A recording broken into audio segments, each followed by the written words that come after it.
बिस्मिल्लाहिर्रहमानिर्रहीम।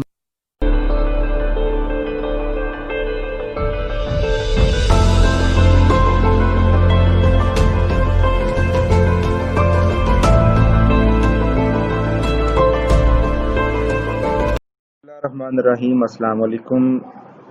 9th class इस video के साथ हम हाजिर हैं जिसमें हम आज चैप्टर नंबर 9 की रिव्यू एक्सरसाइज को समझेंगे। इस लेक्चर में रिव्यू एक्सरसाइज में सबसे पहले हमारे पास MCQs कुछ मल्टीपल चॉइस क्वेश्चंस हैं जिनको हम समझते हुए उनकी करेक्ट ऑप्शन को देखेंगे कि इनकी करेक्ट ऑप्शंस क्या दी गई हैं। तो सबसे फर्स्ट MCQ हमारे पास है कि distance between points 00 and 11 is, यानी 00 और 11 के दरमियान जो डिस्टेंस है वो कितना है। तो आप देखें कि इनका अगर हम डिस्टेंस फार्मूला यूज़ करें जो आप कई दफ़ा चैप्टर में उसको रिपीट कर चुके हैं, परफॉर्म कर चुके हैं, √x2 - x1 whole square plus y2 - y1 whole square. ठीक है, वो फार्मूला अगर आप अप्लाई करेंगे तो आपके पास इसकी जो सही ऑप्शन आएगी वो आ जाएगी √2। ठीक है, तो ये हमारे पास इसकी करेक्ट ऑप्शन हो जाएगी। इसी तरह सेकंड में भी डिस्टेंस दिया गया है, 10 एक पॉइंट है और 01 सेकंड पॉइंट है। इन दोनों का जो डिस्टेंस है ये कितना होगा, तो इनका डिस्टेंस ही बेटा यही है √2, जो कि आप डिस्टेंस फार्मूला रफ वर्क में अप्लाई करें और उसको आप यूज़ करके देख सकते हैं। इसी तरह थर्ड क्वेश्चन में मिड पॉइंट के बारे में पूछा गया है कि इस और इस पॉइंट का जो मिडल होगा वो क्या होगा जी। ठीक है, तो मिड पॉइंट अगर आप इन दोनों का फार्मूला आप जानते हैं कि मिड पॉइंट का फार्मूला है x1 + x2 divided by 2, y1 + y2 divided by 2। तो मिड पॉइंट का फार्मूला लगाते हुए अगर आप इनको सॉल्व आउट करेंगे तो आपके पास इनका जो सही आंसर आएगा वो 1 1 आएगा। ठीक है, तो इसका जो सही ऑप्शन है उसको हम भी इस तरह से एनक्लोज कर लेते हैं। ठीक है जी, ये इसका सही ऑप्शन है। इसके बाद अगर आप पार्ट नंबर 4 पे आ जाएं तो mid point of the points, इन दोनों का मिड पॉइंट हमारे पास क्या होगा, तो ये भी आपके पास सी ऑप्शन है 00। तो यहाँ तक तो ये फार्मूला अप्लाई करके देखा जा सकता है कि इनका आंसर क्या है, और ज़रूरी नहीं है कि हमारे पास ये जो पॉइंट्स इन क्वेश्चंस में दिए हुए हैं आपसे भी जब एज अ टेस्ट या पेपर में आपको ये क्वेश्चन दिया जाए तो यही पॉइंट यूज़ किए जाएं, बल्कि वहाँ पे ये पॉइंट चेंज भी हो सकते हैं। तो आपने जस्ट फार्मूला यूज़ करके इसको बताना है कि सही ऑप्शन क्या होगी। पार्ट नंबर 5 पे आते हैं। लिखा है try angle having all sides equal is called, ऐसी ट्राइंगल जिसकी तीनों साइड्स इक्वल हों उसको हम इक्विलेटरल ट्राइंगल का नाम देते हैं। ठीक है, वो होती है इक्विलेटरल ट्राइंगल, यानी इसकी भी सी ऑप्शन ठीक है। इसी तरह are triangle having all sides different is called, यानी ऐसी ट्राइंगल जिसकी तीनों साइडों की मेजरमेंट डिफरेंट डिफरेंट हो उसको क्या बोलते हैं जी, उसका नाम होता है स्केलियन ट्राइंगल, यानी कि ये तीनों डिफरेंट साइड्स रखती है। तो ये हमारे पास बेटा इसके MCQs थे जो कि कंप्लीट हुए। इसके बाद हम ट्रू फॉल्स को भी एक नज़र देखते हैं कि जिसमें कुछ स्टेटमेंट्स दी हुई हैं और हमने ये बताना है कि ये स्टेटमेंट्स ट्रू हैं या फॉल्स। तो नंबर 1 स्टेटमेंट लिखी है a line has 2 and points, कि जो लाइन होती है उसके कितने एंड पॉइंट्स होते हैं, 2 या 2 से ज़्यादा। या तो याद रखें कि जो लाइन है उसका एंड पॉइंट नहीं होता, वो दोनों तरफ बढ़ाई जा सकती है, वो कंटिन्यूस फॉर्म में होती है, इसलिए उसका कोई एंड पॉइंट नहीं होता। ठीक है, तो ये कह देना कि 2 एंड पॉइंट्स हैं तो ये बिल्कुल रॉन्ग होगा, लिहाजा ये हमारे पास फॉल्स स्टेटमेंट होगी। सेकंड है a line segment has 1 and point. बेटा जो लाइन सेगमेंट होती है, सेगमेंट कहते हैं एक मखसूस पोर्शन को, तो लाइन सेगमेंट कैसे बनती है जी, हम यहाँ पे देखते हैं। अगर हमारे पास ये हम ऐसे एक लाइन बनाते हैं और इसका एक में एंड पॉइंट यहाँ ले लेता हूँ, ये इसका एक एंड पॉइंट है, ठीक है, इस जगह पे, और दूसरा एंड पॉइंट ये है।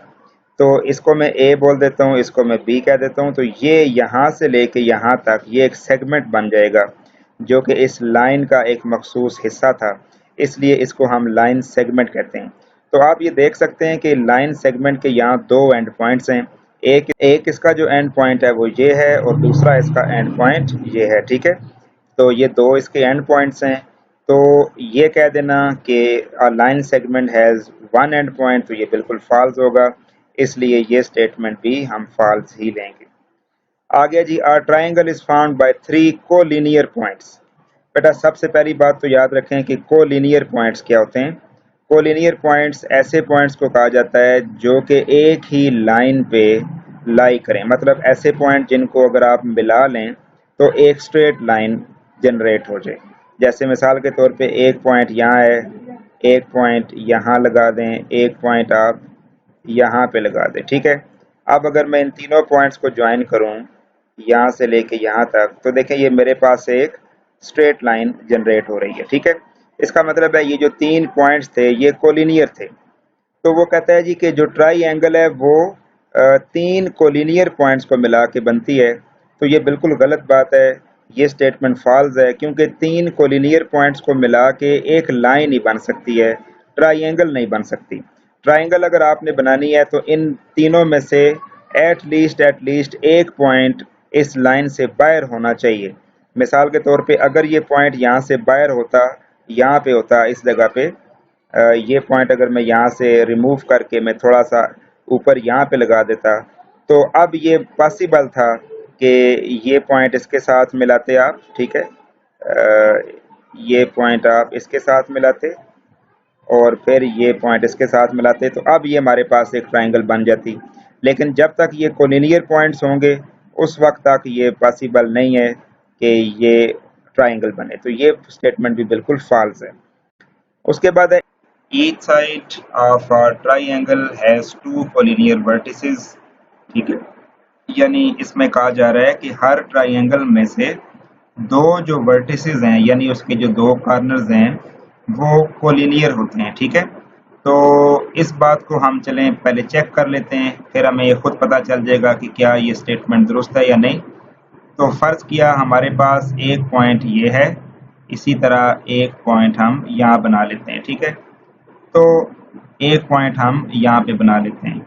अब ये जो दो पॉइंट्स हैं ये तो कोलिनियर हैं, क्यों? क्योंकि इन दोनों को मिला के हमारे पास ये देखें एक स्ट्रेट लाइन जनरेट हो रही है। लेकिन ये जो तीसरा पॉइंट है ये इस लाइन से बाहर है, इसलिए ये कोलिनियर नहीं है इनके साथ। तो अब इन तीनों को मिला के हम एक ट्राइंगल जो है वो जनरेट कर सकते हैं।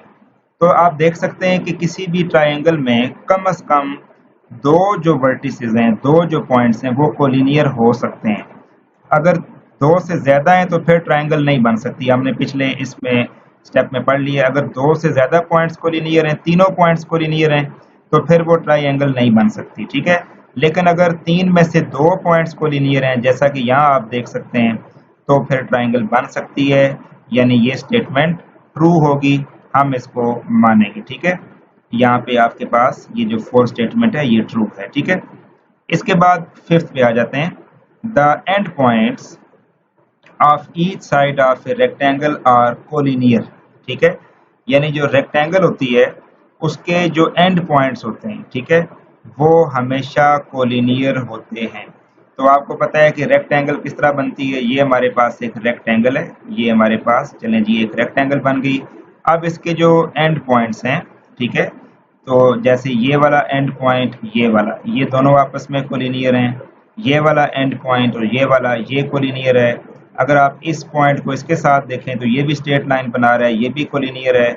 इसको इसके साथ देखें तो ये भी कोलिनियर है। आप देख सकते हैं कि ये तमाम एंड पॉइंट्स इसके कोलिनियर हैं। तो ये बात भी बिल्कुल ट्रू है, हम इसको भी एक्सेप्ट करते हैं।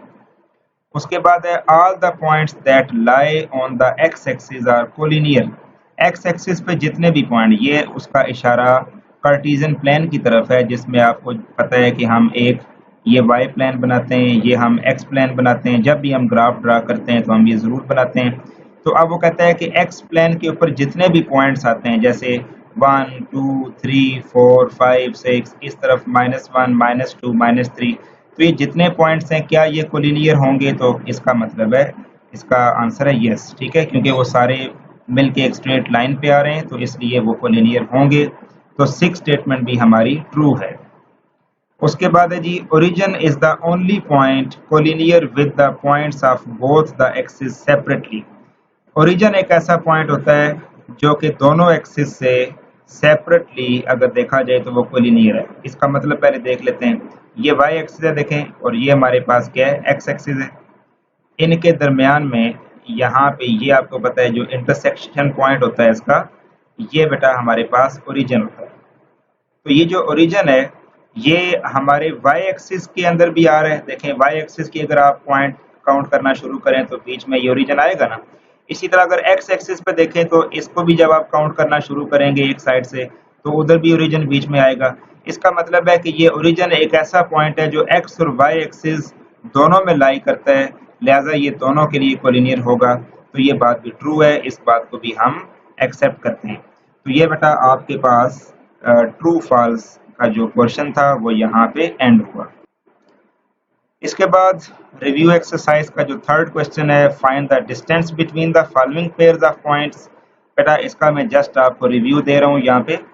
जिन बच्चों के लिए डिस्टेंस फाइंड करना थोड़ा मुश्किल है तो वो प्रीवियस वीडियोस को एक दफ़ा फिर देख सकते हैं ताकि उनका डिस्टेंस फाइंड करने वाला जो पॉइंट है वो क्लियर हो जाए। तो यहाँ पे जस्ट वो फार्मूला अप्लाई करके डिस्टेंस निकालना है, आप इसको देख सकते हैं, लेकिन इसको आप पहले खुद सॉल्व करें और फिर यहाँ से मैच कर लें तो ज़्यादा बेहतर होगा। उसके बाद क्वेश्चन 4 है जिसमें लिखा है फाइंड द मिड पॉइंट।